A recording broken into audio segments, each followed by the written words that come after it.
कुछ समय पहले मैंने एक वीडियो शेयर की थी जहाँ पे मैंने हीलिंग जूसेस की बात करी थी, ऐसे जूसेस जो आपकी विटिलिगो रिकवरी को बहुत अच्छा कर सकते हैं।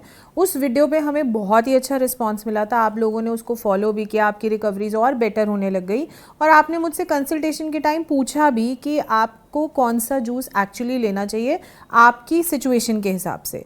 तो मुझे अच्छा लगता है कि जब मैं आपको कुछ इंस्ट्रक्शन देती हूँ या मैं कुछ नॉलेज शेयर करती हूँ, आप उसे फॉलो भी करते हैं और उसे एक्चुअली उसके फ़ायदे जब आपको दिखते हैं तो आप और मोटिवेट होते हैं कि मैं और बाकी चीज़ें जो शेयर कर रही हूँ आप उसे भी फॉलो करें। बट उसी के चलते मैंने एक चीज़ और ऑब्जर्व करी कि जूसेस लेने के समय कभी कभी लोगों ने कुछ कुछ गलतियां भी करी। उन गलतियों को बाकी लोग ना करें या उन गलतियों को हम विंटर सीजन में तो बिल्कुल ही ना करें। तो आज मैं एक वीडियो शेयर करूंगी जहां पर मैं बताऊंगी ऐसी गलतियां जो जूस पीने के समय हो सकता है कि आप कर रहे होंगे। एक कॉमन प्रैक्टिस जो मैं देखती हूँ कि लोग जूस बनाते हुए करते हैं वो ये है कि जो सब्जियां हैं या फ्रूट्स हैं उनको फ्रिज में स्टोर करा होता है और जूस बनाने से तुरंत पहले उनको निकाल के जूस निकालते हैं। तो कई बार ऐसा बोलते हैं कि मैम जूस पीते ही ना गला ख़राब हो जाता है। वो ऐसा उन्हीं लोगों के साथ होता है जो ठंडी सब्ज़ी जैसे कि अगर लौकी बोली या चुकंदर बोला या कोई फ्रूट का जूस ले रहे हैं तो जो फ्रिज के अंदर सब्ज़ी पड़ी है उसको निकाल के तुरंत जूस बना लेते हैं।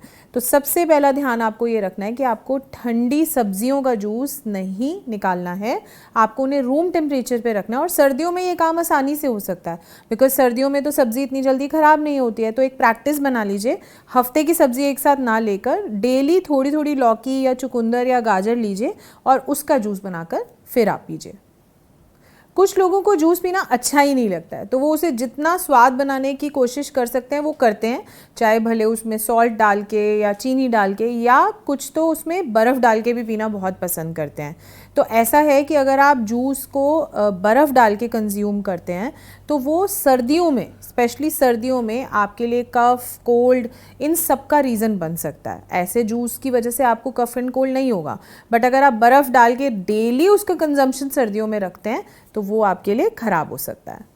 एक और चीज़ जो जूस के साथ लोग करते हैं वो ये है कि कुछ खाना खा रहे हैं और उसके साथ ही जूस ले लेते हैं। जैसे कुछ गर्म खाना खाया, पका हुआ खाना खाया और उसके साथ जूस ले लिया।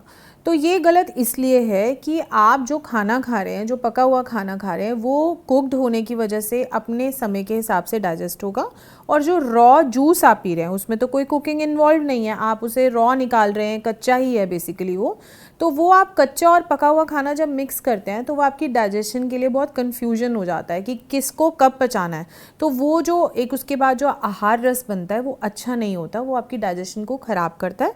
ना तो जूस का फ़ायदा मिलता है और ना ही आपके खाने का फ़ायदा मिलता है। तो जूस को हमेशा अलग लेना है, किसी चीज़ के साथ मिक्स नहीं करना है। अब बात करते हैं जूस की टाइमिंग की। तो क्या होता है कि बहुत भागदौड़ वाली ज़िंदगी में जूस का समय जब भी मिलता है वो लोग ले लेते हैं कि उनको लगता है अगर शाम को समय मिले तो शाम को ले लेते हैं। तो ऐसा है कि गर्मियों में तो ये फिर भी चल जाता है, बट सर्दियों में क्यों नहीं चलता है? बिकॉज़ हमारी जो डाइजेशन है वो सूरज के साथ, जैसे सूरज उगता है और जैसे सूरज ढलता है उसके हिसाब से, अगर मैं आपको बहुत आसान सी भाषा में समझाऊँ, चलती है। तो आपकी जो डाइजेशन है वो अपने पीक पे होती है जब दिन में गर्मी होती है। अब आप सर्दियों में जानते ही हैं कितनी धूप निकलती है, दिन जो है वो जल्दी ढल जाता है। उसमें भी अगर आप लेट जूस पीते हैं तो आपकी बॉडी में जो ठंडी का जो एक एटमॉस्फेयर बनता है, जो बाहर जितनी ठंडी है बॉडी का टेम्परेचर भी उतना ही ठंडा है, उस पर अगर आप जूस डाल देंगे तो फिर आपको कफ एंड कोल्ड होने के चांसेस रहते हैं। तो जूस अगर पीना है सर्दियों में तो अगर आप मिड मील में लें, लाइक अराउंड 11 या 12 o'clock लें तो वो सही रहेगा। सबसे आखिर में जो सबसे इम्पॉर्टेंट बात है वो बहुत ध्यान देने की ये है कि जो भी हेल्दी चीज़ आपको बताई जाती है, भले वो मैं बताऊं या यूट्यूब पे कोई और बताए या कहीं भी आपने सुना है, ज़रूरी नहीं है कि वो आपके लिए भी सूटेबल हो। ऐसा इसलिए है क्योंकि आयुर्वेद ऐसा मानता है कि सब जो भी हैं लोग वो यूनिक होते हैं, उनका ट्रीटमेंट भी यूनिक होता है। तो हो सकता है 10 में से 8 लोगों को जो मैंने चीज़ें बताई हैं खाने के लिए वो सूट कर जाएं, बट 2 लोगों को कुछ उससे ट्रबल हो जाए।